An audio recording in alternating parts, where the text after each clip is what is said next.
But they need to check their privilege. They need to check their privilege and let people whose job depends on the railway system and small business, farmers, do their jobs. Strong words from Conservative leader Andrew Scheer. Scheer is urging the government to force police to crack down on rail blockades across the country. His words threatening to further fan the flames of divisiveness. Rail blockades in support of the Wet'suwet'en First Nation have quickly become a fiery issue for politicians to handle. On one side, First Nations' rights over their land. On the other, the Canadian economy. It's a balance the Prime Minister is trying to strike. We are a country of the rule of law. We have had regulatory processes, we have had court cases and court judgments. We will continue to be a country of the rule of law.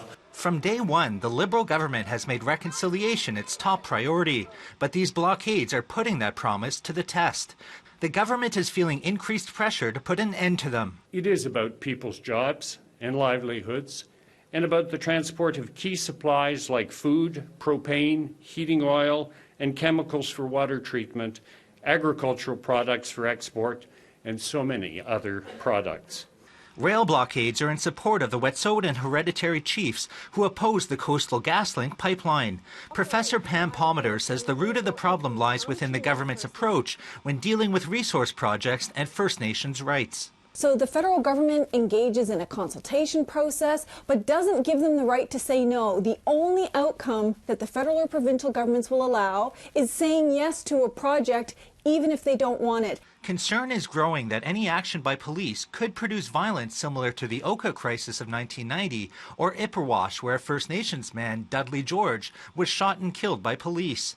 And while injunctions have been handed out to stop Wet'suwet'en solidarity protests, police have chosen not to move in yet. Following Andrew Scheer's remarks about enforcing the law, the Ontario Provincial Police released a statement saying, "The proper exercise of police discretion should not be confused with a lack of enforcement. This proper exercise of police discretion should not be confused with a lack of enforcement."